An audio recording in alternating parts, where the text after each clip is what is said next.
The WWE 2K25 Showcase mode is absolutely good. For years, on this channel, we have done annual rants on the Showcase mode, explaining why it has become so horrible, so tedious, so boring. It's actually become an annual tradition at this point. I think the breaking point truly was last year, because it wasn't just me saying how bad the mode had become anymore. Well, here we are now, in big 2025, and John Cena has turned heel for the first time ever, and your boy RPG got to witness this history live in the flesh. What a moment that was. What's even more surprising than the turn is the fact that the mode is actually good. I know, it sounds surreal to say out loud. It seems 2K genuinely listened to plenty of complaints and suggestions from the community going into this. I was so skeptical going into it. I can't even tell you guys. First of all, the price just to play early in order to get this piece out for you guys, absolutely absurd.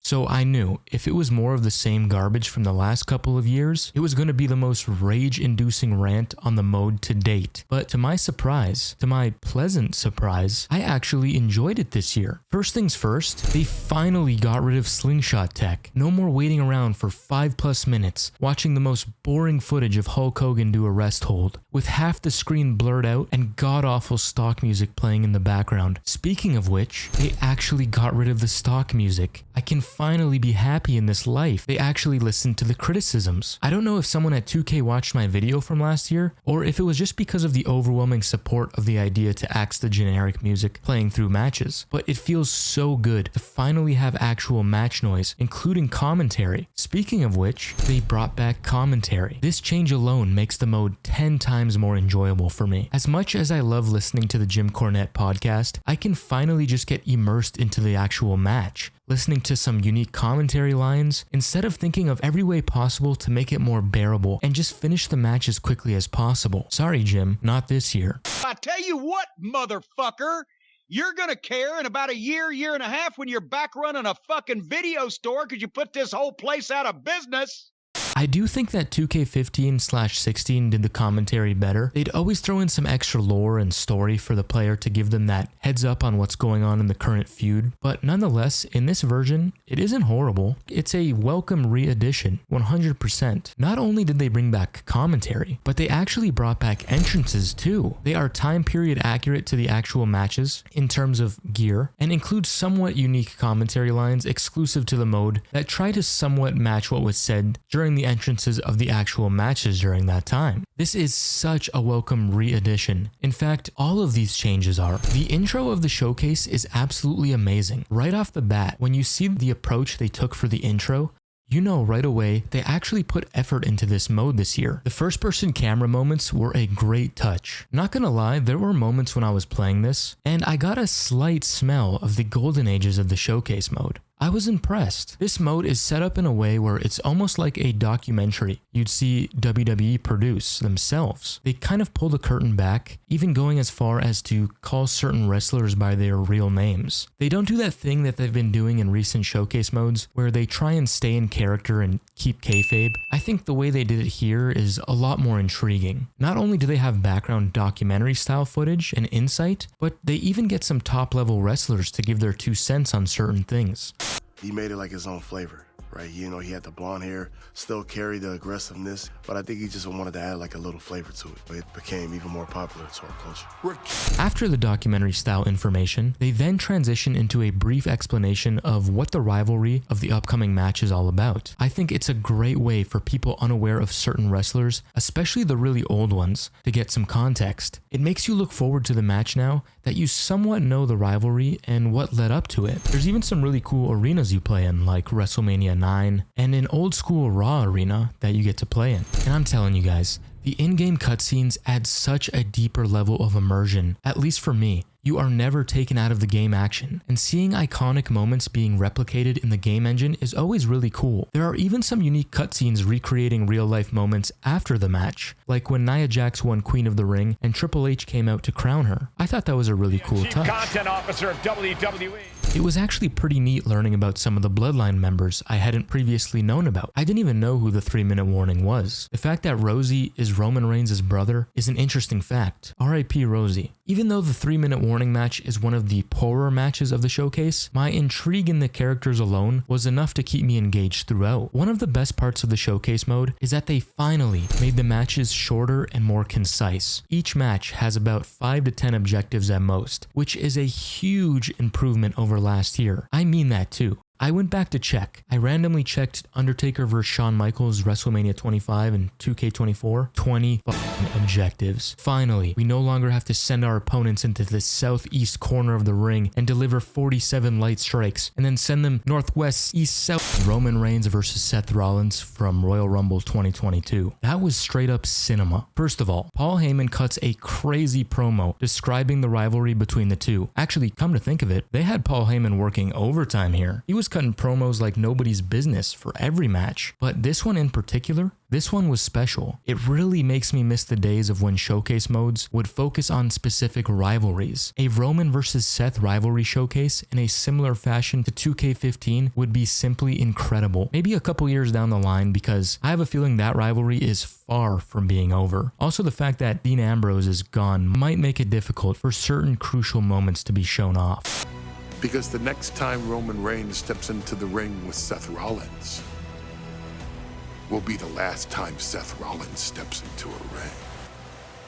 The ending bonus match was really cool as well. Definitely better than the Royal Rumble we were forced to endure last year. This time around, you play a Bloodline Gauntlet match with a Bloodline-specific arena that is a remix of the SmackDown Fist set. It's dope. You get to choose who you want as your true tribal chief. So who did I choose to acknowledge? Come on now. Did you really think I was gonna pick anyone else? Now, as much as I am praising the mode right now, it isn't perfect. So let's move on to the bad. The in-game cutscenes are great. However, it isn't perfect. The sound design of the in-game cutscenes is very poor. It sounds hollow, like something is missing.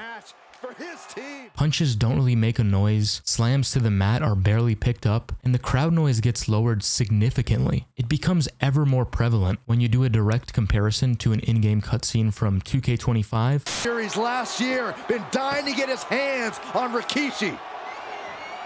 All of that venom, all the vitriol inside of Austin being unleashed on Rikishi right now. Remember, this is no holds barred. Anything goes. And now Austin gonna deliver the punishment with the steel chair.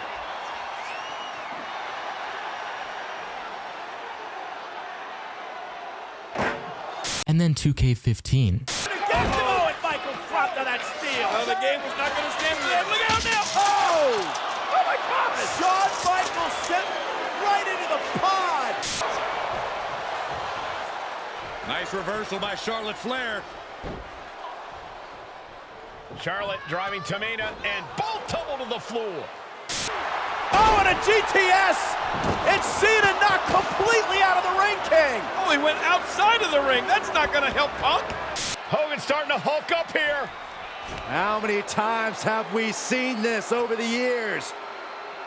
These massive strikes from Yokozuna having absolutely no effect on Hogan. Hogan fired up. Hogan's ready to go. Hogan feet it. Last rung. Oh, look at this. Triple H. Ah! And Michael sent to a table. What a spill. Oh, my God.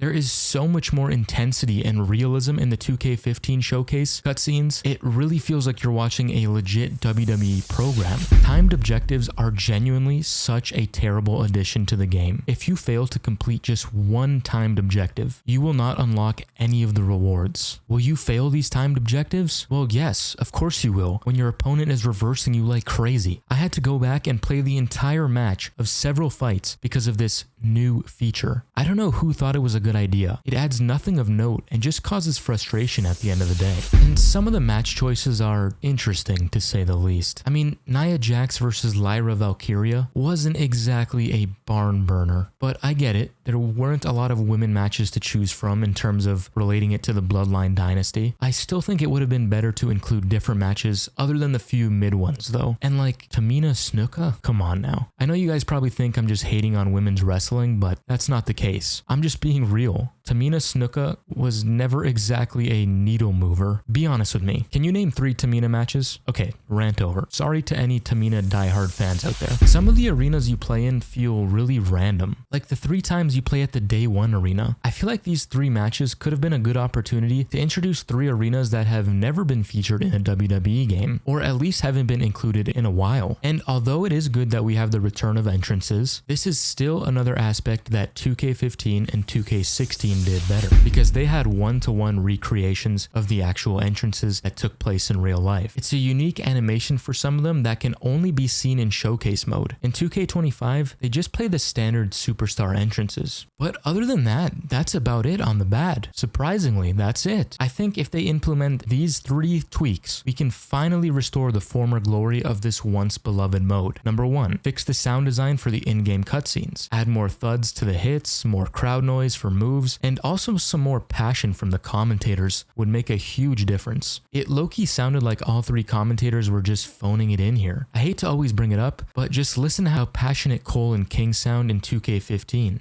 Oh my God! Look at this! Who was in the casket? Shawn Michaels was in the casket! Heartbreak Kid was in the casket! HBK comes out of the casket to become Triple H's worst nightmare! We haven't seen Shawn Michaels since SummerSlam! Oh, he's back! Number 2, make the entrances more accurate to what took place in real life. Number 3, change the mode to focus on specific rivalries again. It's so much more engaging that way. There are so many untapped rivalries that could be fun to relive. Imagine Undertaker versus Kane, Stone Cold versus Mr. McMahon, or even some more recent modern feuds like Roman Reigns versus Seth Rollins. I personally believe this is the most engaging way to make the mode. With those 3 changes, I don't think I'd have a single issue with this game mode anymore. And if you know me, you know I absolutely hated the last 7 showcase modes? At the end of the day, this is the best place that the showcase mode has been in almost 10 damn years. I'd say this is the best showcase since 2K16. We're almost completely back to its former glory. With those 3 tweaks, I genuinely believe it could be perfect. They seemed to listen last time we spoke up, and I'm hoping they do once again here. You know, it's quite funny. If we compare my rant last year on the mode and see what I told them to add, they pretty much added all 4 of my suggestions. It improved the mode so much. With all that being said, 2K Showcase mode is actually in a really good spot this year. I feel dirty for even saying that, but I wouldn't unless it was actually true. For everything WWE, racing game, open world, and much more, stick with me, RPG. Subscribe so you don't miss next year's rant where they potentially mess it all up. Bye bye, my lovely people. Oh yeah,